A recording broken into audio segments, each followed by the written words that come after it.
vois rien, je vois seulement. C'est recharge normalement.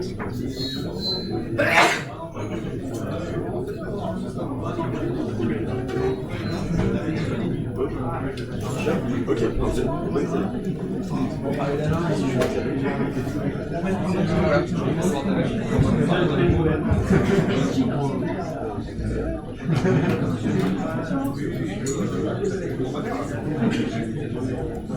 Après, elle est juste sur LinkedIn, j'ai mis les liens pour voir si c'est bien. Enfin, Il reste quelques places devant.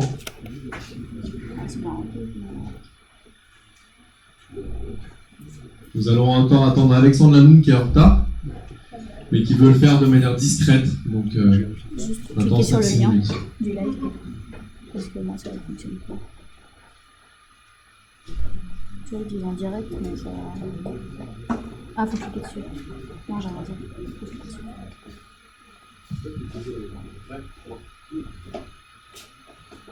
Bonsoir. On va attendre Jackie, accompagné de Michel.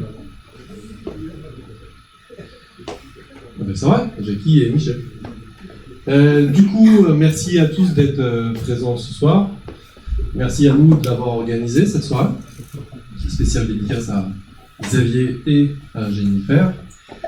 Et comme la société dans laquelle je travaille est assez friande de quiz et de burgers, on va commencer la soirée par une petite question, et pour que cette belle soirée commence, par un petit cadeau.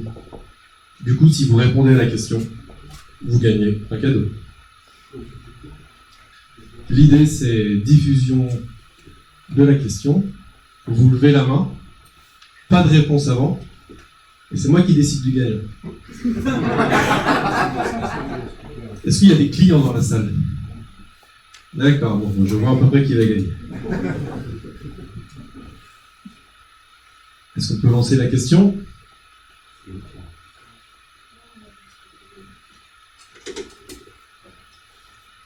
Attention.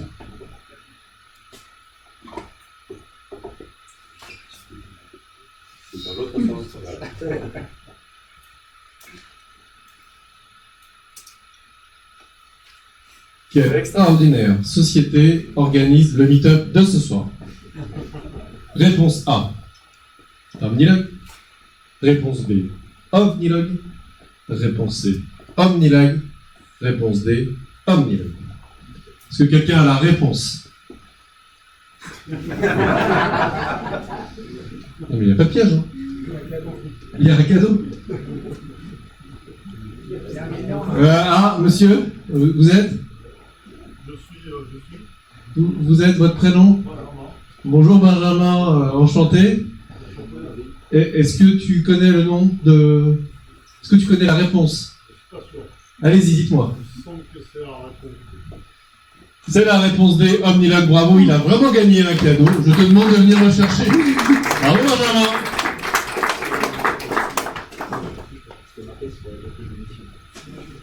D'accord, t'arrives, tu viens, t'as un cadeau. Bah ouais, moi je... Bon, on n'a pas d'assistante, hein, les sont un peu limités, donc je vais faire le table. Il voit sa place. Il s'en va, il pédale. Voilà. Oh là là.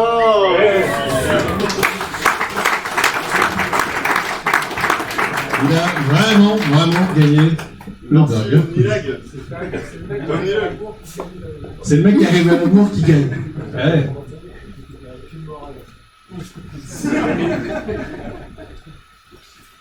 Deuxième et dernière question. Qui sont nos deux fabuleux speakers? L'orthographe est également cruciale. Thomas Berger et Julien Chabat. Thomas Caracha et Julie Berger.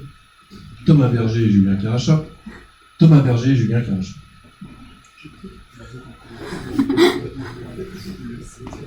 Ah, c'est pas facile. Hein. Du coup, la bonne réponse est la réponse D. Et je vais directement et sans transition leur laisser la parole. Merci Thomas, merci Julien. Bonsoir. Alors oui, c'était la réponse B. Et je suis pas vraiment un cadeau hein, pour ceux qui bossent avec moi. C'est à eux de décider. La sixième rangée. Ok, aujourd'hui on va parler de deux choses. On va parler du replatforming du Parisien. Pourquoi on a fait un replatforming et qu'est-ce qu'on a fait dans ce replatforming. Et après je laisserai la parole donc, à Julien, qui est notre fabuleux Scrum Master, qui va nous expliquer un petit peu ce qu'il a mis en place dans le cadre de ce replatforming pour améliorer l'agilité et pour qu'on arrive à le faire finalement. Donc, qui on est donc, moi, je me présente, donc, Thomas Berger, donc, je suis CTO Le Parisien, donc, ça fait un peu moins de 2 ans que je suis au Parisien, j'ai fait pas mal d'autres choses avant, et Julien, il se présentera tout à l'heure, je vais te présenter tout de suite. Donc Julien Caracha, ça fait 14 ans que je suis à Omnilog et ça fait 1 an et demi au Parisien. Et voilà, donc en tant que Scrum Master et Release Manager, j'ai relayé tout à l'heure.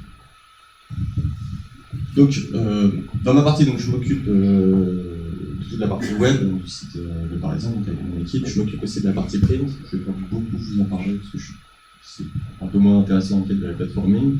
Mais Le Parisien, ça reste quand même d'abord un journal papier, un des plus grands journaux papier de la presse locale.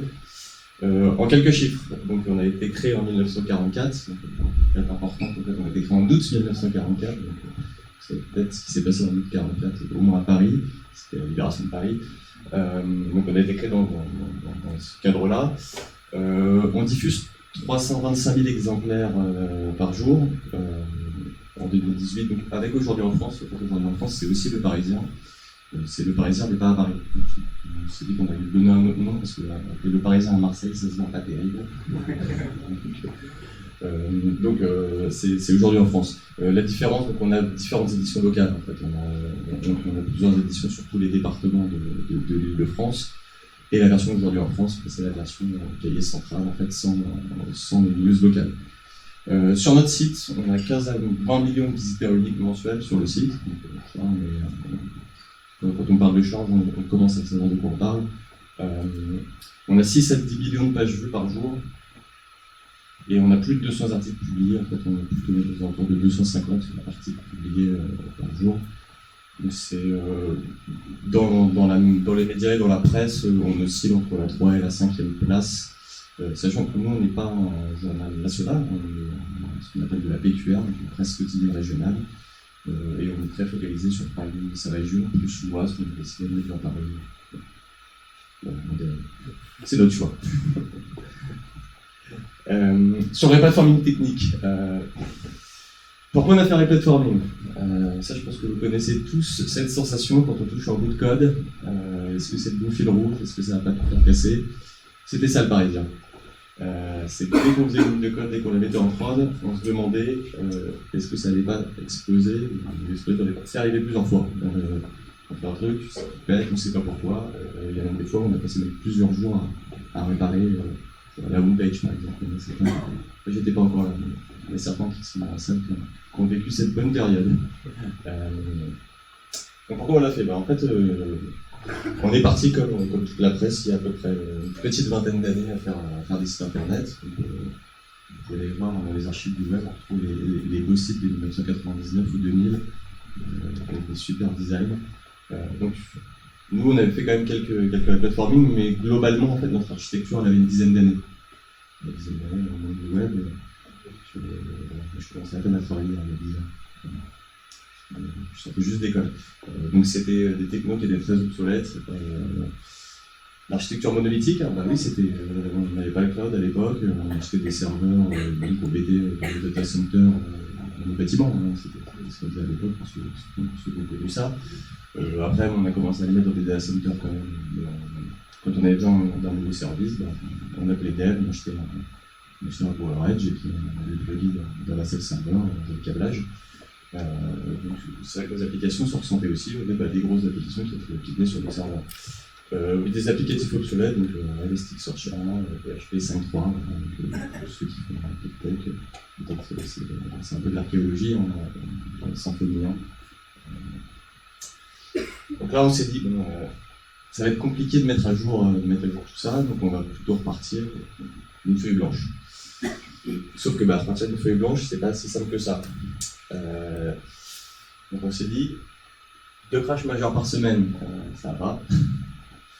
Complexité à faire de l'innovation, encore crash. La complexité, en fait, on en faisait, vous allez plus en faire du tout, hein, c'était on faisait vraiment que des micro-maintenances pour essayer que le site continue à tenir. Le tester bien, c'était un concept qui était très beau sur le papier, mais qui était complètement inapplicable.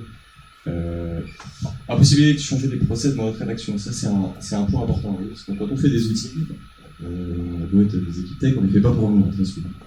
On les fait pour un métier, on les fait pour nos clients, on les fait pas juste pour des équipes de développeurs. Donc il faut bien penser, quand on développe ce type d'outils, de site, qui va l'utiliser, qui va le consulter, et bien garder ça en tête. Faire des très beaux back-office faits par des techs, hein, vous avez tous, je pense, déjà designé des beaux back-office qui sont très compréhensibles pour vous, donc pour les gens du métier. Il y a 10 ans, étaient encore avec le secrétaire qui tapait sur leur machine. C'est très compliqué. Et puis, difficulté à recruter, à motiver les équipes. Bah oui, quand j'essayais de faire de la recrutement, je disais bon, tu vas venir faire du PHP 5.3 et de Elastic 1, du jQuery. C'est sûr que c'était moyennement motivant. Donc, pour avoir aussi des bons profils et des gens motivés sur ce qu'on faisait, c'était aussi une phase importante.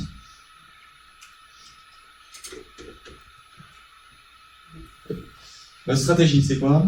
Bah, c'est exactement ça. On s'est dit, c'est bien, il y a plein de choses, mais nous, on va essayer de ne pas faire des roues carrées. En fait, on va pas essayer de réinventer ce qu'on ne sait pas faire. On n'est pas une énorme équipe. Il y a des choses qu'on sait très bien faire, d'autres qu'on pourrait faire, mais finalement, si on veut être rapide, on va jamais pouvoir prendre le temps de le faire correctement et éviter justement de se dire, c'est pas parce qu'on sait faire qu'on va le faire. Et ça, c'était un vrai questionnement chez nous, et c'est vraiment toujours un leitmotiv. Oui, on sait faire, on est tech, on sait tout faire. On sait faire un SSO, on sait faire un CMS. Ouais, après, on sait le faire en combien de temps et à quel coût. Et à quelle stabilité. Alors qu'il y a des choses qui existent dans le marché qui sont très bien. Donc, déjà, on a regardé qu'est-ce qu'on sait bien faire, qu'est-ce qu'on sait pas faire, qu'est-ce qu'on saura pas faire, qu'est-ce qu'on saura pas maintenir. Comment on arrive à faire un platforming en maintenant notre site aussi? Ça, c'était un vrai questionnement. Il y a une grosse partie de l'équipe qui est continuée à travailler dessus, parce que un platforming, je dirais un platforming, ça prend 2 ans, en fait, ça prend même plus que ça. Sauf que nous, on travaille dans l'actualité et on ne peut pas dire on arrête complètement et on attend le platforming pour faire des nouvelles choses. Donc il a fallu aussi qu'on se décide de continuer à faire évoluer notre plateforme actuelle. On voulait avoir des résultats rapides et démontrables, parce que c'est bien, nous on a dès qu'on arrive, on est géniaux, on arrive à faire, à tout refaire, ouais. Est-ce qu'on a des métriques derrière qui le prouvent? C'est pas parce que ça fonctionne techniquement que ça marche d'un point de vue business. Donc ça c'était aussi un des challenges. Et on avait aussi une stratégie, c'est de décorréler le changement technique du changement organisationnel. Ça, pour tous ceux, je sais pas si il y a des profils de gens un peu chefs de projet, conduite du changement PMO, ça c'est toujours un gros challenge. Le gros challenge, c'est que quand on fait un changement technique, on va refaire des back-office, on a tout ce qu'on appelle la conduite du changement. Chez nous, on a à peu près 400-500 utilisateurs du CMS au quotidien, des journalistes. Comme je disais, des gens qui ne sont pas digital natives. On n'est pas des startups avec que des gens de 25 ans, on a des gens qui sont là depuis longtemps, qui ont déjà eu, pour la révolution numérique, c'est déjà quelque chose. Déjà passer à un PC, ça a été quelque chose qui fait la machine à écrire.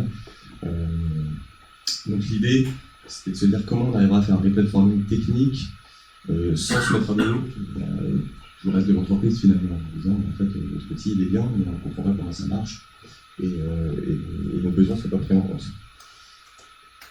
Donc pour ça, en fait, on a fait, souvent je le représente en matrice, là j'essaie de le faire un peu plus clair et un peu plus overview. On a externalisé les choses. Il y a le CMS, on l'a externalisé. Et on l'a pris en SaaS. Donc on est parti avec une solution qui s'appelle Art Publishing, qui est faite par le Washington Post. Déjà un gros avantage, le Washington Post, ils connaissent la presse, c'est de la presse. Deuxième chose, le Washington Post, il appartient à un mec qui s'appelle Jeff Bezos. Jeff Bezos, il est assez malin parce qu'il s'est transformé en site e-commerce en leader mondial des serveurs par exemple. Et donc il s'est transformé en journal en leader mondial des CMS pour la presse. Donc c'était une bonne solution, donc on est parti dessus. L'identity management et le paywall. Alors l'identity management, ça doit parler à tout le monde, c'est comment on gère nos inscrits, nos logués, nos abonnés. Par exemple, on a à peu près 3 millions dans la base de données. Le paywall, c'est pas dans la presse, c'est probablement moins ce que c'est. c'est ce qui vous empêche de lire trop d'articles et qui vous permet de gagner de l'argent. En gros, au bout d'un moment, on va vous dire, on a lu X articles, maintenant il faudrait t'abonner. Ça, on avait déjà un paywall, hein, mais l'idée c'était de se prendre un paywall, c'est ce qu'on appelle un peu smart, c'est-à-dire éviter que ce soit pour tout le monde le même article, en fonction des sources, qu'on puisse régler en fonction des articles. Voilà, essayer de faire des A/B tests aussi. On est parti sur une solution SaaS qui s'appelle Piano. Outil de création et de gestion d'envoi des newsletters. Là, je ne sais pas s'il y a des gens qui font de l'intégration HTML et qui ont déjà fait des newsletters. Je pense que c'est la plus grande passion des intégrateurs web, c'est de faire des newsletters en HTML4. Ça, moi, je voulais vraiment le sortir de l'équipe en disant on va prendre un outil qui va nous sortir de HTML de newsletter et on va être capable de créer des newsletters rapidement. On a assez peu de valeur ajoutée à inventer l'intégration newsletter, donc on va aller chercher un outil. Et toute la partie CRM, alors là, je vais pas beaucoup m'en parler. Je connais beaucoup de boîtes qui a créé son propre CRM. Qu'est-ce qu'on a fait en interne et qu'est-ce qu'on est en train de faire d'ailleurs, parce qu'on est en plein dedans, un système d'alerting. Les élections municipales cette année, on est le Parisien, c'est important pour nous les élections municipales. Et on ne fait pas que ça en fait, on fait des examens aussi. Depuis pas mal d'années en fait, on fait des alertings sur le résultat du bac par exemple, ça marche très bien pour nous. Donc on s'inscrit pour dire voilà, que les résultats arrivent, envoyez-moi un mail. On envoie des mails à tous les gens qui s'inscrivent. Donc très souvent, c'est pas les gens qui passent le bac et qui s'inscrivent, c'est les parents, la tante. Voilà, ceux qui passent le bac, normalement, ils sont un peu au courant, ils sont dans le lycée en train d'attendre leurs notes. On a fait un back-end, back-office des datavilles, donc ça, c'est un projet pour nous de faire un peu de serviciel. Donc, on est en train de démarrer ça, donc on a une équipe un petit peu dédiée qui travaille dessus. On a fait un service de gestion des abonnés store, et ça n'existait pas vraiment, c'est pareil, ça ne marchait pas sans ça. La particularité des abonnés store, que je parlais de Google Play et d'Apple, c'est que c'est comme tous les GAFA, ils ne partagent pas beaucoup de données. Donc quand quelqu'un s'abonne via un store, on n'a même pas son mail. Donc on est obligé de créer des systèmes dédiés pour être capable de les identifier, parce que quand ils viennent sur un site, il faut pas qu'ils aient le paiement, ils ont payé, donc l'email n'est pas l'identifiant. Donc on a créé un système dédié. L'API Gateway, Amine, il va en parler. Non, il ne voulait pas en parler. L'API Gateway, ça c'est le concept, en fait, on est en train de passer toute une architecture microservice. Et donc comme vous voyez, on a intégré pas mal de solutions externes, des solutions internes. Donc l'idée c'est d'avoir un système centralisé qui permet d'éviter par exemple que deux externes discutent ensemble. Parce que ce qui se passe dans le monde réel, quand on dit à un prestataire 1 de discuter avec un prestataire 2, le jour où il y a un problème, les deux vont dire que c'est de la faute de l'autre. Donc nous, pour régler ce problème et pour avoir du monitoring et pour suivre ça correctement, on fait l'API Gateway. Donc ils appellent notre API Gateway, et l'API Gateway appelle le deuxième prestataire. Comme ça, on voit tout, on est capable de monitorer et on sait d'où vient la merde quand il y a une merde. La gestion des commentaires, pour l'instant, on l'a internalisé, c'est pas notre meilleur système, mais on va essayer de le faire mieux. Et toute la partie long compte, donc toute la partie qui va être vraiment la gestion de toutes les données utilisateurs et qu'est-ce que ça apporte en fait d'être logué sur le Parisien. Donc ça, c'est un début, mais on va faire beaucoup plus. J'ai dans ma liste aujourd'hui, on va en avoir une vingtaine d'ici, de microservices de ce type-là. Et qu'est-ce qu'on a réinternalisé? En fait, comme je disais tout à l'heure, notre objectif c'était de sortir assez vite, d'avoir des résultats et de développer notre site, de continuer à développer notre site en parallèle. Donc, on a demandé aux équipes de Washington Post de développer notre front du site. Et après, on a fait un transfert de compétences vers les équipes. Donc ça, on a fait toute la première version avec les équipes aux US, donc avec une dizaine de développeurs aux US, qui après sont venus former les équipes en interne. Donc, ils ont tous bien appris l'anglais. Pour justement que nous, on prenne la main sur toute la partie développement front-end natif, parce que c'est quand même pour ça qu'on est là, c'est pour faire évoluer notre site, c'est pas juste travailler avec, juste être donneur d'ordre avec les gens aux US, qui mettent 3 semaines à développer ce qu'on a envie. Pour avoir de la réactivité, on a tout réinternalisé. Quelques résultats, oui, parce que quand même, on voulait avoir des résultats. Performance des pages x2. Les pages ont 2 fois plus vite qu'avec le site précédent, c'est pas mal. C'est pas mal, mais ça pourrait être encore mieux. On est parti de loin. Dans les classements de vitesse de site, on était toujours bon dernier dans la presse. Là, on commence à être dans le top 10, mais on va encore s'améliorer. On a encore plein de choses à faire. Croissance de l'audience, elle est de plus 10 à plus 20% en year-on-year.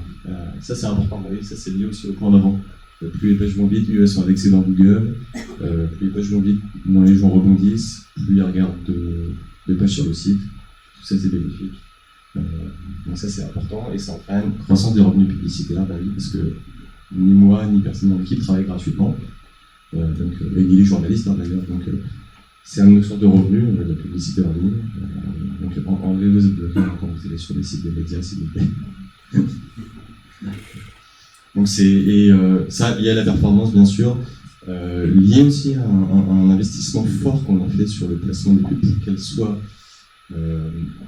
visibles, mais pas intrusives. Donc, ça, on a beaucoup travaillé au design pour ça. Ça, c'est important, c'est de dire qu'on ne voulait pas non plus altérer la UX, vraiment la visite des utilisateurs, en mettant des pubs qui apparaissent partout, qui pop partout, qui regardent sur la zone téléchargement, qui vont dans tous les sens. Nous, on a essayé de les mettre et de les identifier correctement, mais tout en essayant quand même de garder des revenus, parce que c'est une de nos principales sources de revenus. Et accélération sur la prise d'abonnement, ben voilà, c'est notre deuxième source de revenus, c'est les gens qui s'abonnent au numérique, qui s'abonnent au papier, et on a une vraie accélération de nos sites.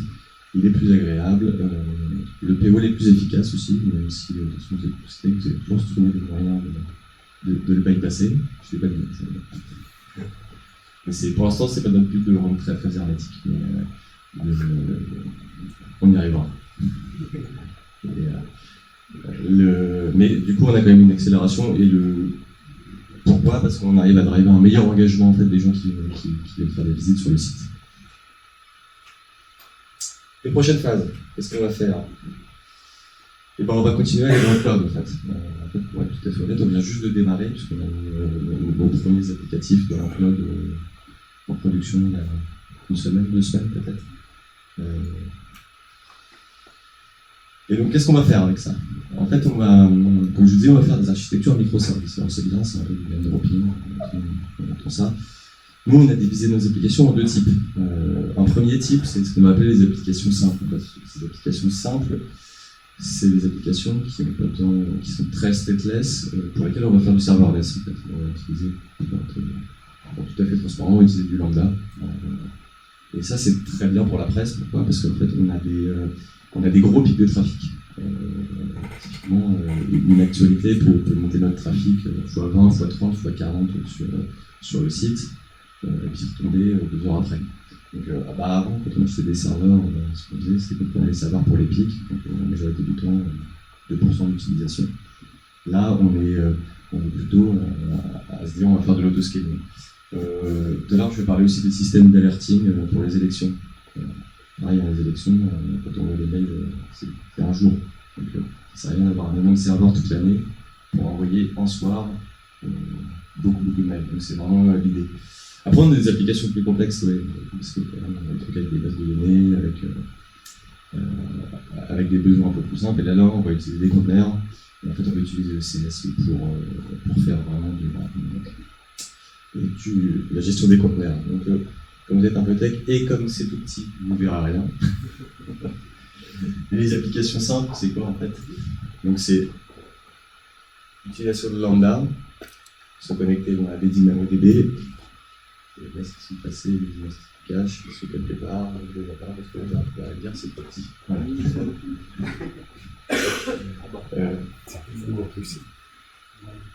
En bas à gauche. Donc ça, c'est comme ça qu'on va faire les applications simples. Ça, c'est une vraie application. Hein. Ça, c'est notre application qui va faire l'alerting et la gestion de résultats pour les élections. Pour les plus complexes, on va mettre en place, pour ceux qui connaissent un peu plus les conteneurs, rien. Nous, par exemple, on a le concept de pas réinventer la roue. Donc on va reprendre des concepts que vous avez un peu partout, mais on va le faire bien. Voilà. Donc, j'espère en tout cas. Donc voilà, on va faire des conteneurs en Docker qui vont pour toutes nos applications qui ont ce type de besoin. Et je vais passer la main à Julien. Merci Thomas. Rassurez-vous, je ne suis pas habillé tous les jours comme ça. ça vient d'une personne qui est au fond de la salle, derrière le poteau et qui se cache actuellement. Et je vous expliquerai. Oui, tu peux te retourner. Non, c'est avant Johan. Et j'expliquerai ça un peu tout à l'heure.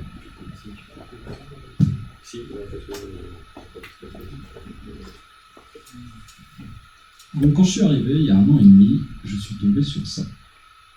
Donc, pour vous remettre un petit peu le contexte, Thomas m'avait voulu essayer de mettre un petit peu d'agilité. Je ne dis pas qu'il n'y en avait pas avant, il y avait pas mal de tentatives.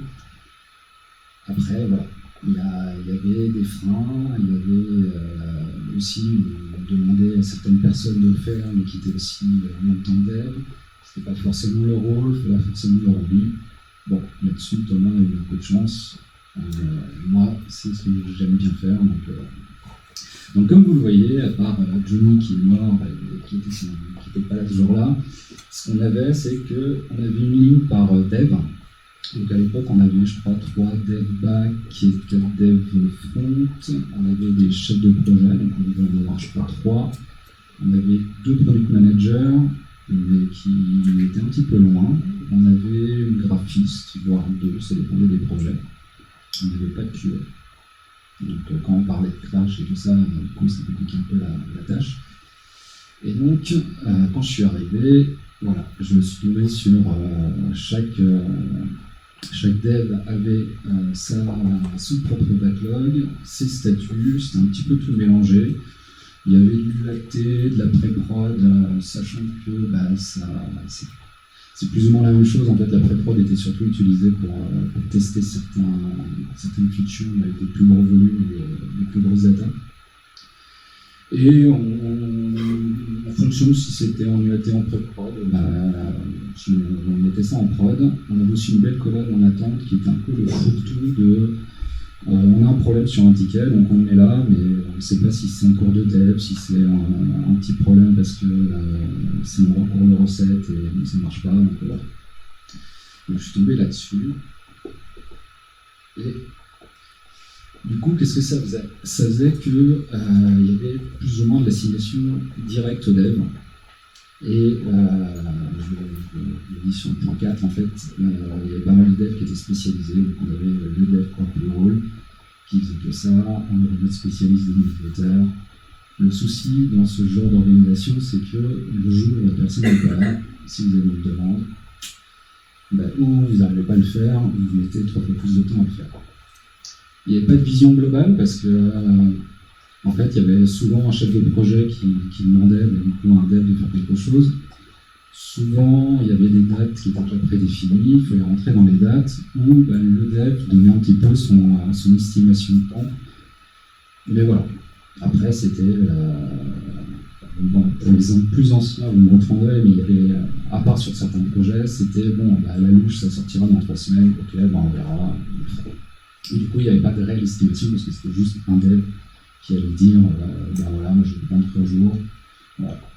Au niveau des stand-up, en gros ça servait à mettre à jour les statuts des tickets. Donc en gros tous les matins, les 5 premières minutes, c'était juste je mets mon ticket qui finalement est en recette. Celui-là en fait je l'ai commencé. Là je travaille sur 4 tickets en même temps. Bon. Voilà, c'était un peu comme ça. Donc j'ai essayé de changer 2-3 petits trucs. Déjà, la première chose, c'était déjà de discuter un peu avec tout le monde, essayer de voir ce qui marchait, parce que je ne suis pas là en train de dire que ça ne marchait pas quand je suis arrivé. Il y a plein de choses qui marchaient, il y a plein de choses qui sortaient. Mais après, le but, c'était d'optimiser ça, et donc j'essayais de voir ce qui marchait et quelles étaient un peu les envies de chacun, qu'est-ce qu'il voulait changer et qu'est-ce qu'on pourrait faire pour améliorer tout ça. Du coup, une des premières actions, ça a été d'organiser des rétros et un peu de checker l'état de santé, parce que on a plusieurs façons de faire. En fait, on pourrait faire un gros Big Bang et se dire voilà, maintenant les règles c'est ça, on va faire totalement, je sais pas, on va faire du Scrum ou du Kanban. Maintenant les règles, mais généralement on perd les gens, surtout ceux qui sont habitués à plein d'autres choses et qui sont un peu, je dirais pas old school, mais il y a des gens, il ne faut pas trop les perturber. On les perd tout de suite, donc ça a été plutôt, on va organiser des rétros, on va essayer de voir un peu l'état de santé de l'équipe, Et à chaque fois, on va essayer de rajouter des petites choses. On va essayer aussi d'avoir une priorisation plus globale.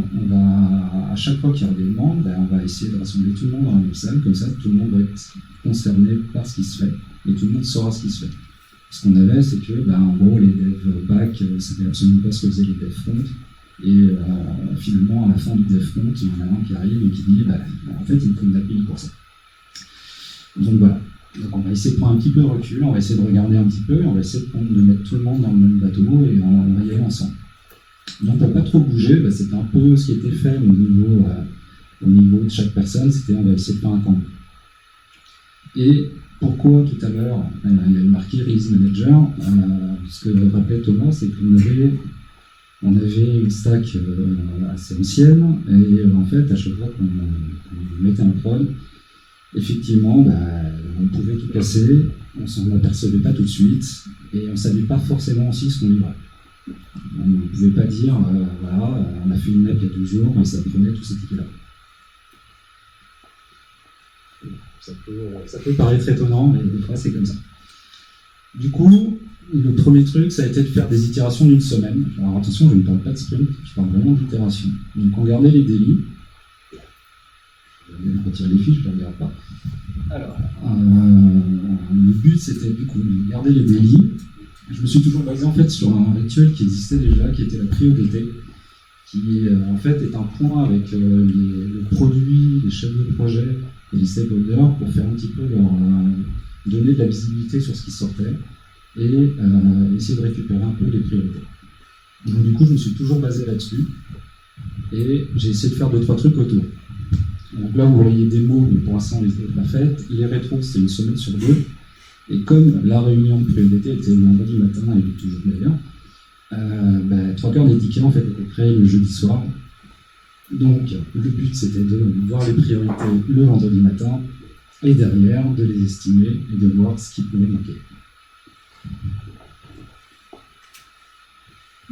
Du coup, le tableau a un petit peu changé. Je ne suis pas un graphiste, donc en plus, je n'avais pas pris la photo à l'époque, donc j'ai essayé de faire un petit montage. On a coupé un petit peu en disant voilà, il y a du taf côté front, il y a du taf côté back, il y aura des features où ça va impliquer les deux. Et en fait, on va faire des backlogs séparés, tout ce qui est front, tout ce qui est back. On va prioriser, on va voir chaque matin, est-ce que le ticket 2 est finalement plus prioritaire que le ticket 3 qui est en première position. Et on va arrêter de l'assigner directement aux gens. On va dire, on a les priorités. Maintenant, les devs, responsabilisez-vous, prenez en fonction des priorités. Donc on avait une petite magnette, et on pouvait dire, un tel il fait ça, un tel il va dessus. Le côté, tout à l'heure, je vous parlais du AT pré-prod, finalement c'était toute la partie de recettes. Et du coup, quand c'était validé, le truc à rajouter, c'est en fait le côté, c'est prêt, on va le livrer. Et maintenant, donc tout ce qui est prêt à livrer, là on va faire des releases, on va se dire, la prochaine map, elle va prendre tout sur le ticket, et c'est là qu'on va passer un prod. On va essayer de faire vraiment un tampon et de suivre ce qu'on livre en prod. Donc Thomas parlait de replatforming. Qui dit replatforming, c'est du coup, là, pour le coup, on avait pas mal de ce qu'on appelle de la PAU, parce que c'est du business as usual. C'est tout ce qu'on doit faire au quotidien, ce que certains pourraient à peu près appeler le run, mais c'est pas pareil, exactement. Oui, je te vois sourire, oui, je suis un peu obligé de le dire.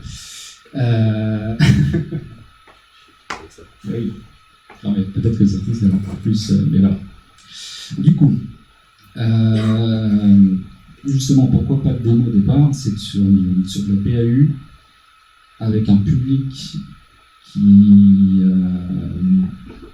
finalement ne connaît pas trop ce genre de rituel et tout, leur vendre qu'on a changé un petit bouton, on a réparé tel truc. Il n'y a pas d'effet waouh, il n'y a pas de grandes nouveautés à montrer, donc c'est un petit peu compliqué d'embarquer tout le monde là-dessus. Surtout que, ce que je disais, c'est qu'il y avait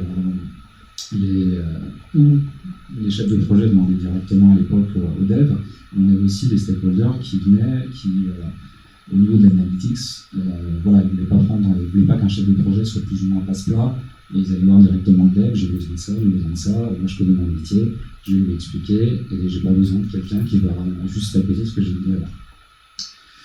Là, un nouveau projet, là-dessus, on a un périmètre. Donc on va pouvoir faire un backlog global sur ce projet. Donc c'est l'exemple que je prends en fait, c'est toute la partie Identity Manager et toute la partie Payroll. Et donc on définit un backlog et surtout on définit un MVP. Comme ça, on sait quel est le minimum qu'on doit livrer. Là-dessus, on va pouvoir faire du suivi parce qu'on aura tout estimé et on pourra voir en fonction de la vélocité où on va, où on atterrit, pour le coup, ça à l'époque c'était chaque semaine, mais voilà, on essaie de voir ça et on reste transparent là-dessus, on fait du management visuel et on montre aux gens, voilà, on ne va pas vous mentir, actuellement avec ce qu'on fait, on arrivera à telle date, donc ou vous acceptez cette date-là, ou on réduit le MVP et il n'y a pas de souci. Mais on ne peut pas faire tout rentrer à une date alors que on ne peut pas sortir dans 2 semaines s'il y a 3 semaines de boulot encore à faire. On essaye d'impliquer un peu les stakeholders parce que l'un des grands problèmes qu'on pourrait avoir, c'est ce que je disais, c'est que on peut avoir quelqu'un qui fait de l'analytics, va s'occuper que de ça.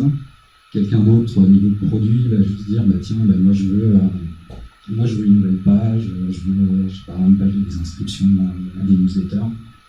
Sauf qu'il faut bien la taguer cette page. Et il n'y a pas toujours ce lien entre moi j'ai un besoin d'une fonctionnalité.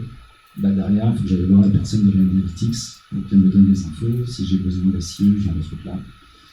Il a fallu un petit peu temporiser et centraliser un peu ces demandes-là et les compléter en essayant d'aller voir tout le monde. Et du coup, nouveau projet, c'était l'occasion rêvée pour commencer à faire des démos. Du coup, voilà, ça, je crois que c'est la première fois qu'on avait fait ça au Parisien. Dans le fond, ça n'a rien d'exceptionnel, mais c'était quand même une petite nouveauté pour nous.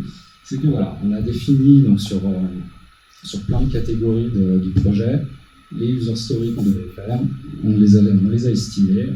Là, on avait notre MVP, là, on avait le reste du backlog. Parce que le problème, quand on est avec des gens qui n'ont pas trop l'habitude de l'agilité, de base, ils vont essayer de demander tout ce qu'ils peuvent, en se disant, je vais en perdre peut-être 10%, mais je demande tout. Il n'y a pas cette culture de je vais y aller par itération et je vais faire petit à petit, je vais rajouter des choses. C'est un peu c'est toujours le côté, moi je veux le truc fini, et puis derrière, je m'en fous en fait de ce qui va après. Et d'ailleurs, le parfait exemple, c'est qu'au final, toute la partie hors MVP n'est jamais sortie, pour le coup. Donc management visuel, voilà, on avait notre burn-up.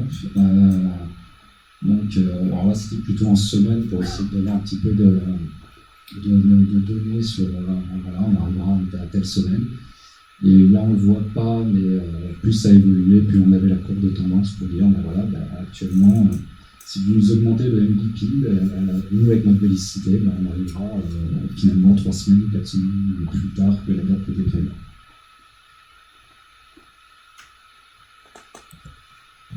Une fois le projet sorti, alors on a eu une petite nouveauté, c'est qu'on a arrêté Redmine et on est passé à Jira, qui est un petit peu plus visuel. Et du coup, on a aussi arrêté le board physique. Parce que le board physique, c'est pas mal, mais un dev, ça va... Non, je ne vais pas vous tailler trop, mais vous allez changer l'état du ticket, mais pour vous lever et faire les 5 pas pour aller au tableau, pour changer le petit post-it, c'était un petit peu plus difficile. Et pourtant, c'est celui qui allait le plus souvent. Après, je ne suis pas forcément un partisan du Scrum, notamment dans les médias. J'étais dans un autre média avant, et voilà, il y a pas mal de BAU, il y a plein de choses qui peuvent arriver. C'est très très bien quand on a un projet, on est vraiment dans notre projet, mais quand on a un projet et qu'on a pas mal de trucs qui peuvent arriver au dernier moment, je ne sais pas s'il y a un attentat, s'il y a la mort d'une personne célèbre, voilà, donc des fois on peut avoir des petits devs ou des trucs qui arrivent au dernier moment. aujourd'hui, en plus, on a aussi une organisation qui est un peu comme ça, on peut avoir des trucs. On sait qu'on va faire un sujet, mais en fait, on a les infos d'un dernier moment, donc il faut s'adapter. Faire du Scrum, c'est bien, mais faire du Scrum dans un environnement comme ça veut dire qu'en gros, on va lancer un sprint avec pas mal de tickets prédéfinis, un engagement d'équipe là-dessus, sauf qu'on va faire que des interruptions, on va pas arrêter de tout retirer. Mais bon, je suis pas là pour donner des leçons. L'équipe voulait passer en Scrum, on va essayer et on va essayer de passer en Scrum. Là-dessus, on va aussi essayer d'instaurer des nouveaux rituels. Parce que ce que je vous disais, c'est que les demandes viennent un peu de tout le monde. Mais là-dessus, il n'y a pas de. On les découvre en fait que quand on commençait à couler les tickets. Et on s'apercevait qu'il y avait pas mal de manques où on ne connaissait pas forcément la priorité d'une façon globale. On avait la priorité du service ou des personnes sur eux, je dirais entre guillemets leur backlog, mais sur un produit au niveau global, on n'avait pas forcément. Et du coup, nouveau format de rétro. Merci Alex. En fait, tout vient d'une petite demande de rajouter un petit peu de gamification pas forcément sur les démos et sur les rétros, mais c'était sur le grooming. Et il y a longtemps, moi, j'étais fan du Burger Quiz. Et un jour, j'étais devant ma télé et je me suis dit, en fait, c'est ça qu'il faut que je fasse. Pour vous dire, donc, du coup, on était au départ, il y avait quoi, il y avait 7 devs. Là, aujourd'hui, on est à peu près une quinzaine de personnes, en comptant les devs, les chefs de projet, les produits et tout. Et je faisais un truc aussi très basique, c'est que je faisais juste les plus, les moins, si les gens avaient des questions, si les gens avaient des idées. Donc c'est pas mal, mais plus on est nombreux, on passe du temps à chacun à venir avec leur post-it, les expliquer, on commence à débattre, on fait une rétro d'1h30, 2 heures. Les devs, ça n'aime pas être dans une salle surchauffée, assis, sans ordinateur et ses claviers devant eux. Donc voilà, il y a un moment, il faut timeboxer le truc, et je me suis dit, on va faire 2 équipes, on va faire une équipe maillot, une équipe ketchup. Je reviendrai là-dessus, mais voilà la genèse du délire et de tout ce que vous voyez là. Du coup, on passe sur du Scrum, on passe sur du 2 semaines, on garde toujours les priorités, on passe du coup avec toujours les grooming. Alors, au départ, c'était plus un grooming toutes les 2 semaines, mais au final, comme pour l'instant, les demandes viennent toujours plus ou moins au fil de l'eau, autant se garder 2 slots de temps pour groomer, quitte à ne pas avoir grand chose à regarder, et on fait ça en un quart d'heure. Mais voilà. La nouveauté, c'est les revues de backlog. Et aussi, c'est très simple, en fait, c'est juste mettre dans la même pièce les chefs de projet, le produit, le lead dev, et de commencer à regarder toutes les demandes qui viennent, commencer à regarder si elles vont pas avoir un impact sur notre service, enfin essayer de prioriser ça, mais vraiment prioriser ça au niveau global, et commencer à voir s'il n'y a pas besoin de poser des questions à d'autres stakeholders. On garde du coup les rétros toutes les 2 semaines. On fait le sprint planning. Alors ça, c'est pas marqué forcément, mais du coup, avant le début du sprint, donc on prépare le sprint d'après, et on se base sur les vélocités. Niveau vélocité, du coup, dans l'équipe, il y a une vélocité de dev front et une vélocité de dev back. Au départ, on est sur une vélocité globale, mais voilà. On va pas demander à un dev back de faire du front, et inversement, donc du coup, c'est séparé. Et donc, du coup, on s'y tient. Après, pour l'instant, on n'est pas encore à cheval, on essaye de finir tout ce qu'on embarque, mais voilà, ça arrive que des fois, il y a une priorité, il y a un crash, donc du coup, on doit s'occuper d'autre chose. Il y a des trucs qui ne sont pas finis, qui retombent dans le sprint d'après. Donc là-dessus, on se base du coup sur la vélocité, mais un peu surtout sur le ressenti de l'équipe, et de se dire, est-ce qu'il reste vraiment beaucoup de boulot sur ce qui était en cours? Est-ce qu'on pourra le faire? Est-ce qu'on peut rajouter un petit peu plus? Ou finalement, on fait moins que la vélocité moyenne. Le sprint planning, c'est aussi le fait que en plus de grooming, c'est que les devs parlent entre eux. Justement, je prenais l'exemple tout à l'heure du dev front qui va avoir besoin du dev back pour une API. c'est vraiment de se caler de, bah voilà, c'est le dev back qui va faire en priorité l'API, comme ça il pourra, quand le dev front prendra la partie front, bah, il aura tout ce qu'il lui faut pour faire le job. C'est aussi dû à notre nouvelle architecture, on a un petit, enfin c'est pas un problème, mais on a des limites en fait sur notre phase de recette, et donc on est plus ou moins obligé de planifier des lots de maps, de se dire voilà, bah, les plus grosses priorités, ça sera au début de la première semaine. On essaye de se baser sur le ticket, et c'est ça qu'on va toucher en prod, parce que ce qu'on va mettre en fait en recette, ce sera forcément ce qui partira après. On a des limites avec les outils, donc voilà. Je ne vais pas vous l'expliquer dans le détail, et d'ailleurs il est bientôt obsolète. J'adore faire des super workflows de tickets qui ne servent à rien. Et voilà. Du coup, en gros, ce qu'on a, c'est qu'on a une demande. Normalement, après, derrière, il y a une analyse produit. Une fois que c'est ready, on part sur le grooming. Du coup, dès que le ticket est estimé et que tous les éléments sont prêts, il est ready. Il passe dans le backlog. Là-dessus, on le priorise.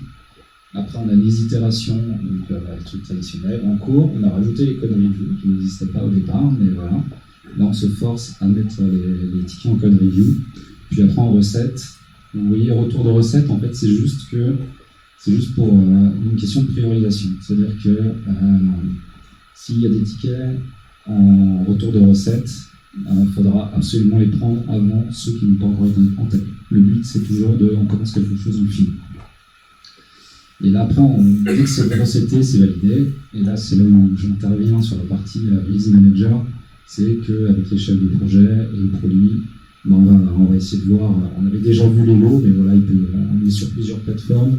Donc il faut essayer d'organiser un petit peu les releases. Et là-dessus, bah, dès qu'on met quelque chose en prod, on communique aussi sur Slack. Donc on se dit, voilà, il y a tel million de release qui est sorti. Allez sur le lien et vous verrez, vous avez toute la liste des tickets. Surtout que, et ça c'est encore un travail à faire, mais voilà, quelqu'un qui va faire un stakeholder qui va faire une demande, c'est pas une taille à la mer, c'est pas bon, bah, je reviens dans 6 mois, vous faites mon truc, vous me préviendrez si le truc est fait et mis en prod. C'est voilà, on le livre, on te le signe, et maintenant tu vérifies que ce que tu as demandé fonctionne bien en prod. Et c'est toi qui nous dis si le truc est terminé ou pas. Et donc pourquoi je dis que c'est un peu obsolète, parce que toute cette partie-là, on a changé toutes les personnes de l'équipe produit, et c'est un peu un sujet en ce moment, et donc on va essayer de simplifier tout ça. On va retirer un peu tout ça et faire au plus simple. Du coup, aujourd'hui on a ça. Ça donne ça dans Jira. J'ai pris le screenshot ce matin parce que je crois que c'est notre meilleur sprint depuis pas mal de temps. Donc voilà. Vous avez bien bossé. Si dans le côté indicateur et management visuel, vous pouvez voir qu'en fait il y a des, ça se voit pas trop là, c'est un peu flou, mais en fait il y a je mets des max en fait, un nombre maximum de tickets par colonne pour le forcer à être en rouge. Alors justement le livrer en prod, bah, je suis un peu chaud sur ce côté-là, j'ai mis pas plus de 20 tickets. Mais voilà, on est en prod, bah, tu testes tout de suite en prod, ça marche, et t'attends pas 3 semaines. Par exemple en cours, j'ai mis 9 tickets, il y a 10 devs, si ça devient rouge, c'est qu'il n'y a rien qui est en code review et tout le monde est sur un ticket, ça pourrait être normal. S'il y a plus de 10 tickets, ça veut dire qu'il y a quelqu'un qui a pris 2 tickets, et là c'est pas normal. T'as compris? Voilà. Et encore, on pourrait changer un petit peu sur le valider ou à livrer. Voilà, c'est plus, là pour le coup, c'est plus pour moi, pour temporiser et commencer à faire. Enfin, vous voyez, en fait, on a pas mal de releases sur pas mal de projets différents. Donc voilà, ça permet d'organiser un peu tout ça. On en revient du coup au rétro. Donc pourquoi il y avait, à force de faire du classique, les gens se lassent et ils voulaient un petit peu plus voulaient un peu de changement. Donc J'essayais de voir qu'est-ce que je pouvais faire comme nouveau style de rétro. Il y avait cette proposition de gaming, donc c'était c'est une bonne idée, même si en fonction des gens avec qui on le fait, il faut faire super attention parce que trop de gaming, ça part dans tous les sens, il faut cadrer un petit peu. C'est pour ça que je l'ai fait je ne dis pas que je fais ce type de rétro-là à chaque sprint. Je l'avais fait 3-4 fois de suite, puis ça commençait un peu à partir dans tous les sens, donc je suis reparti sur un truc un peu plus traditionnel. Demain on le fera comme ça, et je ferai bien comme ça. Dépassement du temps, oui, forcément, à force d'être nombreux et à relever pas mal de soucis, parler juste d'idées et tout ça, on ne peut pas y rester 3 heures. Donc en fait, on s'aperçoit qu'on parle que de 1 ou 2 sujets, et pas plus. Donc j'ai dit tout à l'heure, presque 15 personnes à chaque fois, ça fait nombreux. Et donc du coup, comment ça marche? On fait 2 équipes. On fait une équipe maillot et une équipe ketchup, et on impose 3 questions max par équipe. Donc pendant les 10 premières minutes, je mets chaque équipe dans une salle différente. Ils font leurs 3 questions. 10 minutes après, l'autre équipe en fait répond, fait des propositions à la première équipe. Et ils ont le droit forcément parmi les 4 propositions à écrire une connerie. Et puis à la fin, on a les propositions et on vote sur l'exception et après on débat. Vous ne le verrez pas, et en plus c'est encore plus flou là-dessus, mais ce sont de réelles questions qu'il y avait. Donc il y a une petite mise en scène, parce que c'est toujours plus sympa. Voilà. Donc là je ne peux même pas vous lire, je peux vous lire les questions, les problèmes, mais pas forcément toutes les propositions qui étaient faites. Voilà. Donc une perspective fonctionnelle côté dev, c'était l'envie des devs, par exemple, d'être un peu plus en amont des tickets et d'avoir un peu plus de visibilité là-dessus. J'essaie de prendre les plus soft parce que ça peut vite déborder sur des thèmes. Donc le next. Le next, c'est on commence à plutôt bien fonctionner, je pense, côté équipe tech. Il y a toujours des choses à améliorer, mais je pense qu'on a fait quand même pas mal de pas en avant. Maintenant, ça va être plus le côté amélioration de la relation du coup entre les stakeholders, le produit, le chef de projet et l'équipe technique. Mais voilà, ça va être un peu plus tous ensemble et voir ça comme un produit et pas juste des demandes dans tous les sens.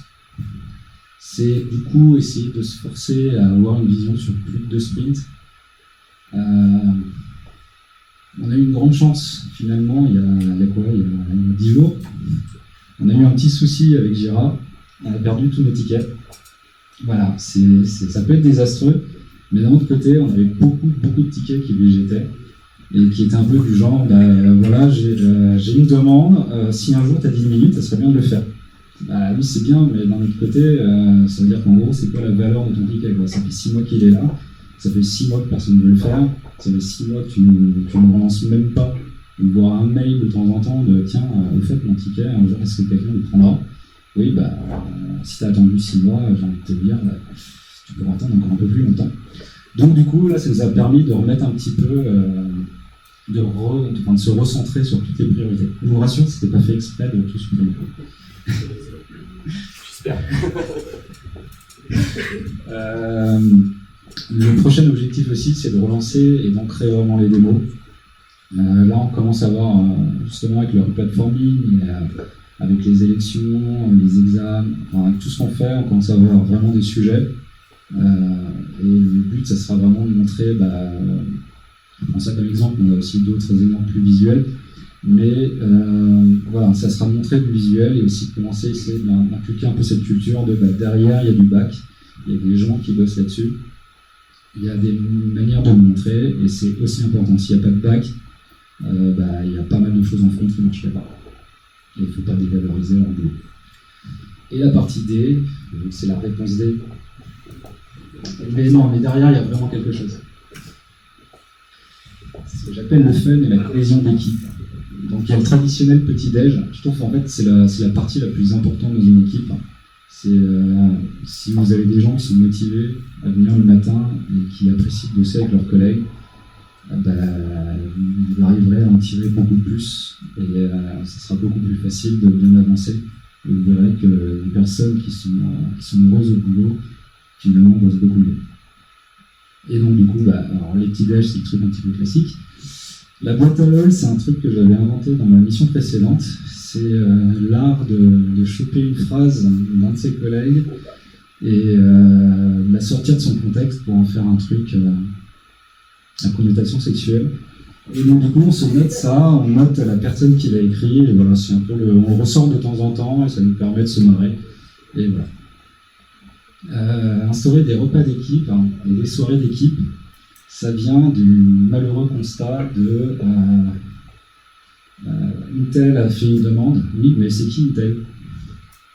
Ah bah c'est la nana que t'as croisée à la machine à café, c'est celle qui te demande plein de trucs sur Jira, mais en fait tu sais absolument pas qui c'est. Donc j'en avais un petit peu marre de ce genre de trucs, et voilà, on essaye de bosser un peu là-dessus, on essaye de faire un welcome pack un peu de qu'est-ce qu'une nouvelle personne qui arrive, voilà, lui présenter un peu déjà ce qu'on fait, lui présenter un peu tous les services, qui fait quoi, voilà. Parce qu'après, quand on connaît pas les gens avec qui on travaille, le problème qu'on a, c'est qu'on attend des choses d'eux.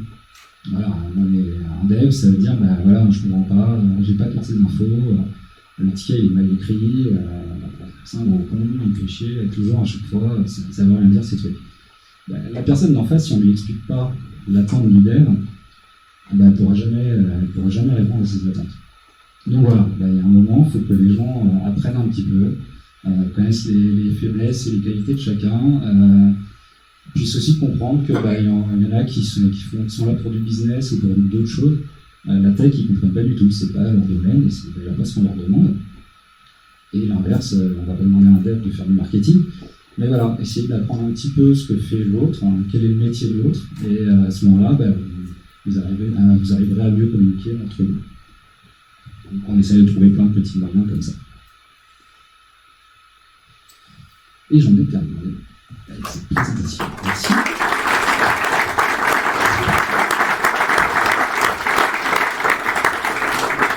Merci Julien. Donc je suis très content en fait de cette partie, parce que c'est vrai que c'est tout ce que j'ai demandé à Julien, et comme vous savez, un CTO ça passe beaucoup de temps à jouer au golf, et du coup je peux continuer à jouer au golf grâce à Julien. Est-ce que vous avez des questions? Ouais. Est-ce qu'il y en a qui ont des questions sur soit la présentation, soit l'architecture, soit sur la partie organisation, ou sur la boîte à LOL que je viens de découvrir, je pense que j'ai voir devant ce que c'est cette boîte à LOL. Je sais qu'il y a un site.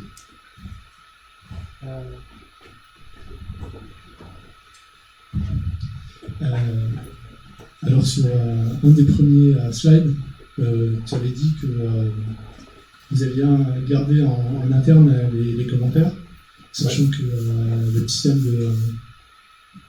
que vous avez intégré incluait cette fonction. Est-ce que tu peux expliquer un peu pourquoi vous avez fait cette décision?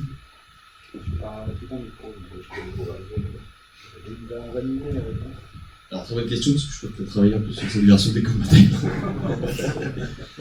Alors oui, on a acheté la solution Arc AV, donc j'ai par le passé une partie de commentaires qui était liée à, pour ceux qui connaissent un petit peu le système open source, à Coral. Coral a été racheté par le concurrent du logiciel de Post, donc ils peuvent sortir de leur solution au moment où on a voulu la mettre. Et pour l'instant, on est resté sur notre système que tu avais dû construire, qui marche plutôt pas mal, et sur 2020, on peut peut-être réfléchir à améliorer la façon de mesurer les commentaires. Des questions? Ouais. Les bières. Comme j'ai un micro qui marche, j'en profite et je pose une question. Et il attendra. Un Scrum Master, ça c'est attendre, ouais. Moi, c'était par rapport à la rétro d'Oriol Quiz. Qui choisit les questions finalement? C'est toi? Tu arrives en séance avec une liste de questions que tu vas demander d'adresser? Non, en fait, ce que je disais, c'est que chaque équipe a 10 minutes pour poser les questions. Donc en fait, on a fait ça sur un Google Sheet et après, bah, je donne le lien de l'équipe de la première équipe à la deuxième équipe, et inversement, et après chacun fait le truc, et après moi je reconsolide ça en 2 minutes, et puis je rajoute des petites conneries en live. Quand ils veulent bien me laisser les conneries, je rajoute. Ça représente combien de questions sur On limite à 6 questions, après, même à 6, en fonction des questions, des fois on met un peu trop de temps, donc il faut voir. Peut-être qu'on baissera, on essaiera de réajuster. Après, voilà, aujourd'hui c'est une plus, demain ça peut être totalement autre chose. Ma question c'était par rapport, vous êtes en Scrum et le sprint c'est 2 semaines, c'est ça? C'est ça. Et comment vous gérez de manière un peu plus détaillée la notion de non terminé? Sur le sprint, dans ce qui n'est pas terminé, comment vous le retraitez derrière? Parce que c'est un ticket terminé, vous en refaites un autre, vous pouvez estimer, le reste à faire. Non, on garde l'estimation, on garde le ticket pour le sprint d'après. Et c'est là où je disais tout à l'heure, un peu pour préparer un sprint, en fait, on regarde la vélocité moyenne et derrière, on prend aussi le taux de confiance de l'équipe. C'est de dire, voilà ce qui reste à faire. Est-ce qu'on prend plus de points ou est-ce qu'on garde ces points-là? Et voilà. Donc, un ticket non terminé, ça compte 0 et garde la même estimation pour le sprint d'après. Et juste, au bout d'un moment, ça s'équilibre parce qu'en fait, finalement, tu vas retrouver toujours le même nombre de tickets non terminés en fait. Et donc, ta vélocité va revenir à vélocité constante. Et au début, c'est un peu compliqué, mais après, finalement, tu vas retrouver l'équilibre. Puis même là-dessus, il y a aussi tout ce qui est interruption de sprint et tout ce qu'on rajoute dans le sprint. Alors, ce qu'on essaye de faire dans la majorité des cas, c'est de se dire, à point équivalent, on va retirer un truc du sprint. Et là-dessus, j'essaie de suivre en fait le taux de changement d'un sprint. Jira me permet de le voir. Donc, on était à une trentaine de pourcents de changement par sprint. Et on va essayer de diminuer ça. Mais c'est comme tout là-dessus, il faut avoir peut-être une vision un peu plus long terme. Je ne veux pas incriminer que l'équipe technique là-dessus, ou même les chefs de projet, les produits. Si au-dessus, il n'y a pas forcément de vision sur 2-3 semaines, c'est compliqué de le faire. Et d'un autre côté, ce que je disais tout à l'heure, c'est qu'on n'est pas là non plus pour dire le process c'est ça, et on fera rien d'autre, et le truc on ne fera pas. Il vaut mieux essayer de le faire, non, il faut faire des concessions, qu'est-ce qu'on retire, ou qu'est-ce qu'on ne va pas terminer, on essaiera de le faire si on a bien performé, et on a de la bonne personne. J'avais une autre question. Qui fait la recette chez vous? Alors, il y a une pré-recette sur la feature par les devs. Après, c'est plus les chefs de projet. Et ça peut arriver aussi sur certains sujets de le faire. Et depuis pas très longtemps, on a un QA qui vient d'arriver. Et du coup, il y aura pas mal de choses à faire. Et on pourra mettre plein de gros process. On a déjà pas mal d'idées là-dessus. Justement sur l'agilité, il y a un mot à ajouter, parce que c'est vrai qu'on a fait beaucoup dans l'équipe technique, et là on commence un petit peu à atteindre ce qu'on appelle un plafond de verre en fait. Ça peut pas être l'équipe technique qui drive l'agilité d'une entreprise seule. Donc là on a un vrai, c'est notre prochain gros challenge, c'est la conduite du changement au niveau de nos stakeholders et au niveau de notre direction aussi. Je fais un peu partie. De justement dire, nous on a mis en place plein de choses, maintenant aidez-nous à être encore meilleurs. Si on n'est pas capable de remplir le sprint à l'avance, le sprint planning ne sert à rien. Donc c'est vraiment là pour l'objectif. Le but c'est pas de faire de l'agilité pour faire de l'agilité, c'est aussi de leur dire si vous respectez certaines règles ou si on arrive à marcher comme ça, nous on pourra vous donner beaucoup plus de visibilité et ça sera fiable de plus en plus. Vous avez à y gagner aussi là-dessus. Et puis, vous pouvez aussi tenter une nouvelle feature et vous apercevoir beaucoup plus vite que le truc marche ou que le truc ne marche pas, au lieu d'attendre finalement le truc, l'effet tunnel, le cycle en V, j'attends mon truc à la fin et 6 mois après, je reviendrai vous voir avec une analyse et qu'il faudra changer. Non, on peut dépenser moins d'énergie, moins de temps et moins d'argent en essayant des petites choses et on continue comme ça. Là, ça sera aussi un peu à nous de montrer toute la plus-value qu'on peut avoir en fonction de cette Juste une question. Vous avez utilisé toute la partie report de Jira? La partie comment? La partie reporting avec les graphes. J'aime pas le faire. J'aime pas le faire parce que je trouve que ça part dans tous les sens et surtout, alors je sais pas si ça a changé maintenant, mais je me souviens que dans ma précédente mission, si on ouvrait le sprint pas au bon moment, d'un coup ça partait à zéro et d'un coup on avait un énorme pic, donc en fait les graphes partaient dans tous les sens. Pour l'instant je fais ça un peu sur un Excel à côté et la prochaine étape, aujourd'hui on le voit un peu à la revue de sprint, le but ça sera de l'afficher en permanence après, mais là c'est des moyens techniques qu'on est en train d'avoir, mais voilà. Donc non, on n'utilise pas trop aujourd'hui on n'utilise pas trop ça. Mais du coup, enfin, juste pour savoir, les story points, il faut les estimer c'est un temps, c'est un jour. En story, c'est en complexité.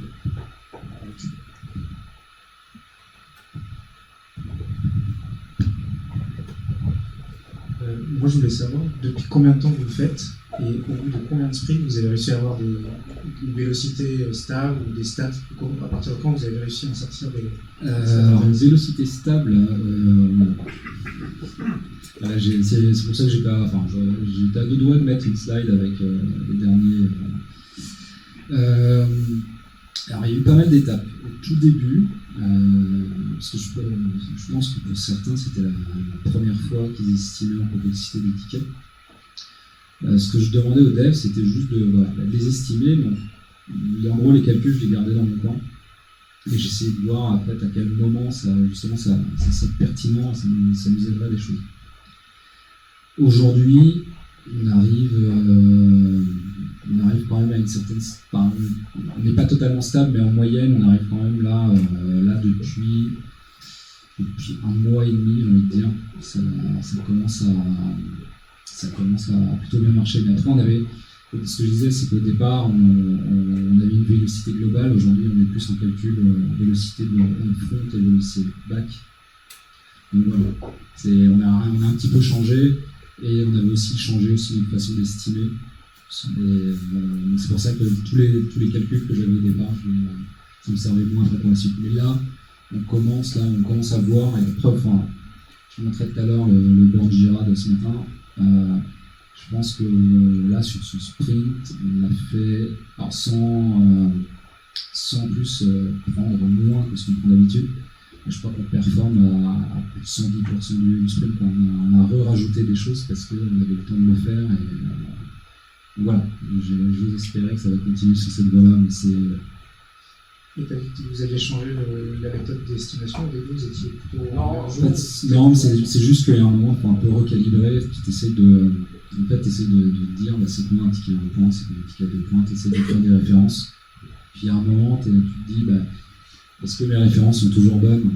Et voilà. Et là, on s'apercevait que pour à peu près la même demande, ça valait un 8 au départ, et puis finalement, c'est un 3. Enfin, voilà. Et puis, il y a aussi une autre chose, c'est qu'on a eu pas mal de... L'équipe a grossi, mais il y a aussi pas mal de gens qui sont partis. Donc, là-dessus, forcément, les nouveaux, il faut les onboarder. Ils n'ont pas forcément la même façon d'estimer. Donc voilà, c'est chaque changement, quand tu changes ton équipe, forcément, tes métriques d'avance vont moins te servir sur déjà tu vas avoir une baisse. Et en plus, il faudrait attendre un petit peu de stabilité de l'équipe pour que ça veuille dire quelque chose.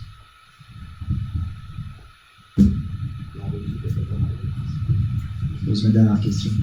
Au niveau du replatforming, si j'ai bien compris, du coup, il y avait la partie en refonte, il fallait quand même gérer le quotidien. Comment vous étiez d'un point de vue agilité? C'était une équipe qui était dédiée sur le replatforming, mais elle avait sa manière de travailler qui était différente. Comment ça se passait? Il y avait des ponts entre les deux? C'était exactement ça. En fait, on avait deux équipes différentes. Donc l'équipe qui s'occupait principalement du replatforming était l'équipe aux US.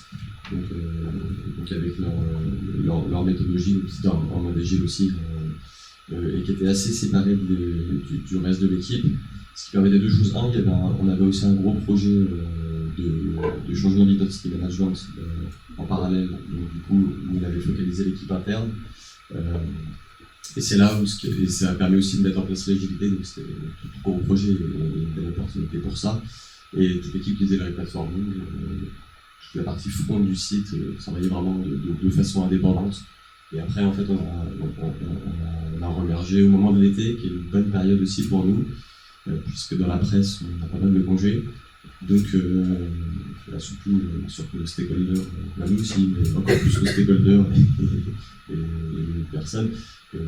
Donc, du coup, on a moins de demandes l'été, donc c'est aussi pour nous le bon moment aussi de faire des projets tech et de travailler sur l'organisation là où on va perdre en vélocité. Donc, c'était le bon moment. Ce qui était important, en fait, c'est que ce soit sur la partie organisation pour la plateforme ou pour la partie en interne de contenu du site, on est parti du principe qu'en fait, il n'y avait pas de méthode magique. Je dirais c'est ça les concepts pour moi de l'agilité, de Scrum, des XP, de ce que vous voulez derrière. C'est plutôt d'avoir une position basse en se disant, en fait, on va essayer des trucs, ça marche, on continue, ça marche pas, on arrête, on essaie autre chose. On parle beaucoup du test and learn en développement, mais ça marche aussi pour les organisations. Et je dirais tout ce qu'il y a de fond dans l'agilité, c'est ça. Quand on disait, on est revenu sur la partie pour les story points. Ça, c'est de se dire, en fait, ça marche à un moment, ça marche plus bien, on pense que ça pourrait être mieux, essayer autre chose. C'est vraiment essayer continuellement. Et au niveau de l'organisation, comment vous avez fait pour mettre vos 200 journalistes, je ne sais plus combien il y en a, sur le nouveau CMS, et est-ce qu'ils sont passés du jour au lendemain tous sur le nouveau CMS? Enfin, comment ça s'est passé ça? Alors non, et ils ne sont toujours pas passés. C'est pour ça qu'on l'a fait en deux phases. Donc on a fait toute la phase technique, donc on a terminé au début de l'été, et là en fait on est en train de faire tout un travail de conduite du changement pour l'utilisation des nouveaux outils, comment on va les utiliser, donc qui implique beaucoup moins la partie développeur de l'équipe sur laquelle j'en ai pas beaucoup parlé, mais qui est plutôt de l'organisationnel et qui change aussi notre façon d'être organisé, qui est dans un contexte aussi de digitalisation de la presse, hein, avec un changement du print vers le digital. Donc ça c'est un gros projet d'entreprise, beaucoup plus organisationnel que technique. Donc il y a assez peu de changements techniques finalement dans cette partie. Mais c'est quoi le schéma? C'est tout le monde passe, c'est une migration progressive, Alors on a commencé, une partie des journalistes est déjà passée en fait. On a pris tout un service qui est le service digital en fait, qui s'occupe de la mise à jour de la home, de la homepage. Donc tout cela sont déjà passés. Et après on est en train de travailler avec la direction de la rédaction en fait pour les faire passer par groupe. Techniquement nous ça veut dire quoi? Ça veut dire qu'on a branché des anciens outils sur les nouveaux. Pour leur permettre en fait de garder le même back-office, donc juste visuellement le même back-office, mais qui alimente tous les nouveaux outils. Donc ça a été un coup technique, donc ça c'était un vrai choix de ma part, c'était vraiment de décorréler les deux, pour pas qu'on se retrouve bloqué dans la technique par des considérations connues du changement, et avec d'avoir des sessions de formation assez lourdes pour tous nos journalistes. Donc c'était vraiment être capable de diviser ce projet en deux pour nous permettre d'atteindre nos objectifs et aussi montrer que ça marche, puisque en fait on est en train d'inventer un nouveau site, il a des très bonnes performances sur nos principaux KPI. C'est vachement plus facile d'embarquer les gens pour leur dire en fait si tu changes d'outil, ça va te donner aussi encore plus de puissance pour ça. Donc vous faites une migration progressive, quitte à brancher effectivement les anciens outils, les nouveaux outils, et de les faire disparaître progressivement sans avoir de contraintes de temps.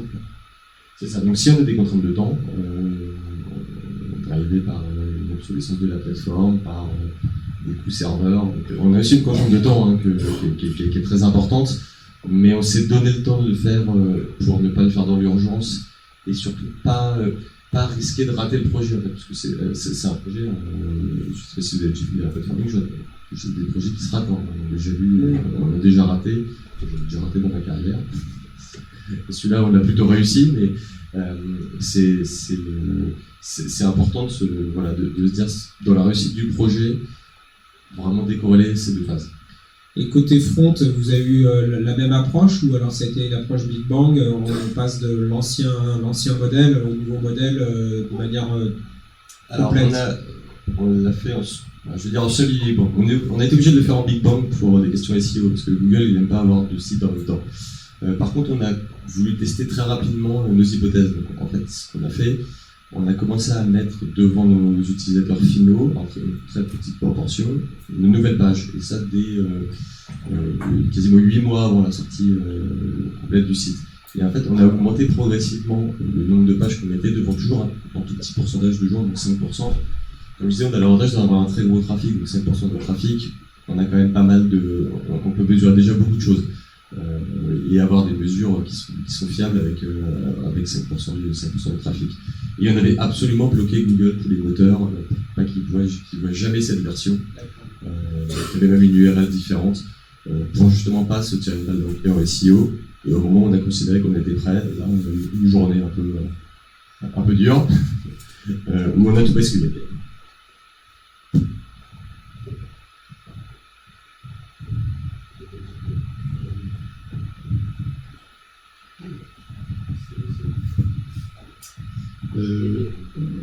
Oui, merci.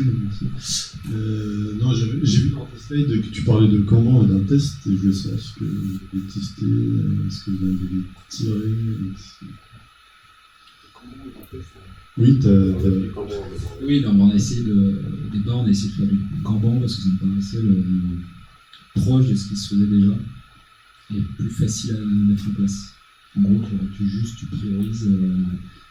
T'as cette facilité de pouvoir prioriser tous les jours. Tant que le ticket n'est pas lancé, tant qu'il n'est pas dans le pipe, tu peux prioriser ton backlog à volonté. Donc c'est là-dessus qu'on l'a fait, mais comme on était de façon globale, tu avais du front, du back et tout ça, c'est pour ça qu'on a après séparé front et back.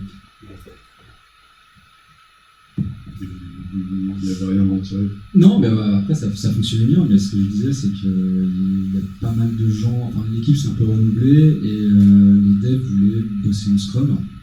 Et d'un autre côté, on avait j'en reparle, mais on avait ce point de priorité qui est un peu notre point de priorisation qui est un peu une revue de sprint en fait. Et qui devient aujourd'hui une revue de mi-sprint, une revue et une priorisation pour le sprint d'après. Et c'est pour ça que là-dessus, je suis pas là pour dire ce qui j'aide à faire que ça marche, mais je suis pas là pour dire voilà, mais ça va marcher comme ça, même si vous ne voulez pas, je m'en fous. Si vous voulez faire ça, écoutez, on va essayer, on va se donner les moyens de le faire. Et si ça ne marche pas, on essaiera de trouver autre chose. Et si ça marche et que vous êtes mieux là-dedans, il n'y a aucun souci. Je vais revenir sur cette priorité parce que c'est quelque chose qui me tient à cœur, vu l'AMC, qui est un complet anti-pattern agile, mais qui est très intéressante parce qu'en fait, c'est ce qui nous permet, quand on parle de la transformation pour nos stakeholders, c'est là où on peut passer des messages, parce que c'est là où on a les stakeholders avec nous, c'est là où on essaie de leur passer nos messages sur l'agilité. Ce qu'apporte l'agilité. On entend ce que je raconte ou ça grésille. C'est là où moi ça me permet de passer des messages, Julien aussi en passe aussi. Donc c'est complètement hors. D'ailleurs on est les deux seuls représentants de l'équipe. Il n'y a pas de développeurs, c'est vraiment le moment où ça peut être des fois un peu le bureau des pleurs des stakeholders. C'est vraiment un peu une idée, on essaie beaucoup de le driver en disant voilà ce qu'on a achevé et surtout on se retrouve avec tous les stakeholders dans le même endroit. Et qui comprennent aussi qu'en fait, si on n'a pas fait ce qu'ils ont demandé, c'est parce qu'on a fait des choses pour les autres. Et ça, c'est très important pour nous dans une entreprise comme la nôtre, qui est encore très en silo, où en fait, les gens ont vachement mal à comprendre pourquoi on ne faisait pas leur ticket. En fait, c'était pas de la mauvaise volonté, c'était juste parce qu'on avait d'autres plus prioritaires. Et là, ça les aide à mieux comprendre. Donc c'est vraiment dans la transformation. Ça s'arrêtera un jour. Julien l'espère, je pense. D'ailleurs, par contre, je peux vous poser une question. J'en avais une par rapport à ces demandes. Tu voyais dans ton workflow, il y avait tout un traitement de la demande avant que celle-ci ne tombe dans le backlog. Et est-ce qu'il y a un backlog des demandes? Ça se voulait un peu. En fait, la première partie, c'était un peu le board produit. Sauf que les personnes avec qui j'avais bossé pour faire ça ne sont plus là. Et donc maintenant il a plus lieu d'être. Mais en fait, c'était le fait de temporiser un petit peu, et ce que je donnais comme exemple, c'était voilà, une nouvelle feature, il faut de l'analytics, il faut plein d'autres informations, peut-être des informations pour le CRM, et ce genre de choses-là. Et temporiser, ça permet justement de travailler un peu ça. Le problème, c'est que derrière, et les personnes du produit sont parties, et de toute façon, on n'était pas forcément dimensionné pour le faire. On avait 2 personnes au produit, on a des chefs de projet pour aider, mais voilà. Donc c'était une bonne volonté, mais c'était pas viable. Et voilà, sincèrement, on l'a lancé, ça a duré une semaine, et finalement, on s'est aperçu que ça savait. Voilà. Donc aujourd'hui, ça alourdit notre workflow dans Jira, mais le jour où je le cadre ça, voilà, ça me faut l'équipement. C'est ce que disait Thomas, c'est vous pensez que c'est mieux, on va essayer. Et on se revoit dans qu'est-ce qui nous fera dire que c'est mieux. Et on se revoit dans X temps, dans une semaine, 2 semaines, et on regarde si ça a vraiment marché ou pas. À ce moment, on se dit, voilà. Est-ce qu'on roll back, comme dirait Alex, ou est-ce qu'on continue? Je peux pas le faire, j'ai le micro. Juste clairement, ce qu'on essayait d'atteindre, c'était d'avoir des tickets qui étaient en definition of ready, en fait. On a beaucoup de tickets, on avait beaucoup de mal à les arriver à la phase où on pouvait vraiment les démarrer. Ce qui est un classique dans la mise en place de Scrum, c'est d'avoir des tickets au moment du développement. En fait, soit il manque des informations sur pas clair, changer le bouton en jaune avec quel bouton, sur quelle page. Voilà. Donc c'était vraiment travailler sur cette definition of ready. Après, on est en train d'essayer d'autres choses. Vous les priorisez par valeur, par exemple? Je crois que j'en ai pas parlé la semaine dernière, de rajouter de la valeur, mais oui, pour l'instant, sincèrement, on n'est pas en train de donner une estimation de complexité, donc ce sera un peu notre coût de dev. Derrière, on ne met pas avec une valeur produit. Mais oui, un jour, j'espère, on arrivera à faire une valeur produit globale, arrêter un peu ces silos et se focaliser vraiment sur ce qui apporte vraiment de la valeur. Après, je ne suis pas en train de dire qu'on n'apporte pas de la valeur, mais aujourd'hui, on ne compare pas le coût d'une feature, on ne compare pas le coût de 2 features avec la valeur qu'elle pourrait nous apporter. Si, en fait. Si, mais pas de façon très formelle. Et là, on a un peu plus global, c'est comment anticiper la valeur d'une feature. En fait. Quand on essaye, on teste beaucoup de choses, le développement, au niveau du produit. Est-ce qu'on est sûr de la valeur? Non, on est sûr de la valeur qu'une fois qu'on l'a mesurée. Donc on va essayer, on essaie de formaliser un peu plus. Là, par contre, on a besoin de gros support des stakeholders, parce que c'est bien, je pense que c'est beaucoup moi qui le fais, d'avoir des tickets.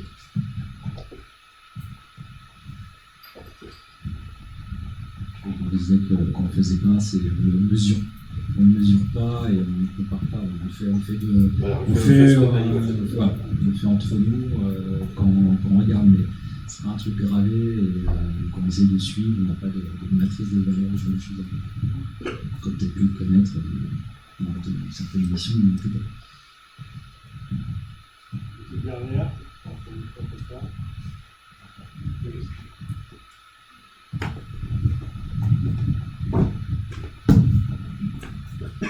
merci. Hakim, j'ai une question, Julien, par rapport à ton rôle. Scrum Master, Release Manager. Tout le monde n'a pas ce rôle dans son équipe. Et est-ce que tu vois ton rôle comme quelqu'un qui intervient de manière temporaire dans une équipe pour mettre de l'ordre et puis partir? Ou est-ce que tu te vois permanent pour garder la qualité? Inévitablement, mon rôle, c'est à un moment, c'est que l'équipe soit mature, que ça roule et que voilà. Après, Thomas a mis une de mes autres casquettes. On va dire, il y a des moments où je suis aussi un peu chef de projet sur certains trucs. Il y a des moments où je suis un peu psy pour certaines personnes. Et en fait, à la base, quand je suis arrivé, je devais rester 6 mois. En gros, on attendait l'IDEF qui devait arriver. Il a mis 6 mois parce qu'il n'est pas très très rapide. Et donc voilà, de base, pour moi, c'était une mission temporaire, même si généralement je reste un petit peu plus dans l'émission. Et tu vois, aujourd'hui, je suis vraiment. Et j'ai envie de dire, tant qu'on a besoin de moi, je resterai et j'essaierai de faire ce que je peux. Du coup, si l'équipe devient un peu plus mature sur certains points, bah, je m'attaquerai à d'autres choses et voilà, il y a toujours des choses à améliorer. Voilà, et finalement, moi je rentrerai, je crois que je suis déjà dans la boîte à l'œil avec cette phrase, mais mon job, c'est en gros, c'est de boucher des trous. Là, je vais donner un peu plus la vision stratégique de mon point de vue. Pour moi, le rôle, c'est vrai que moi, je mets Scrum Master, Elite Manager, facilitateur, on peut lui trouver plein de noms. Ça se fait dans la durée et ça se fait dans la continuité, en fait. Moi, j'avais vraiment une vision pour ce poste qui était de travailler vraiment sur le long terme. Donc après, j'avais aussi des contraintes budgétaires qui faisaient que je pouvais m'engager avec Julien au début que sur 6 mois. Mais voilà, donc j'étais très satisfait, j'ai pour plus longtemps et avec une vraie volonté. Et justement, de décorréler ce rôle du rôle de lead dev pour plus, qui travaille plus sur l'architecture et qui travaille plutôt sur la qualité du code. Julien va vraiment être plutôt sur l'organisation. Et comme je disais, ça me permet de perdre du temps pour aller voir les stakeholders, 2 pour jouer au web.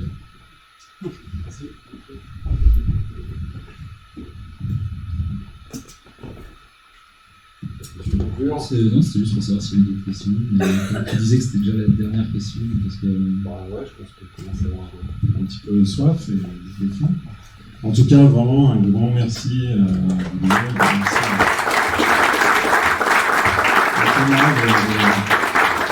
donné du temps pour partager ça. Et puis voilà, on a un joli cocktail qui vous attend. Partez pas trop vite. On en profite tous ensemble. Et puis, merci à tous. Merci beaucoup. Merci.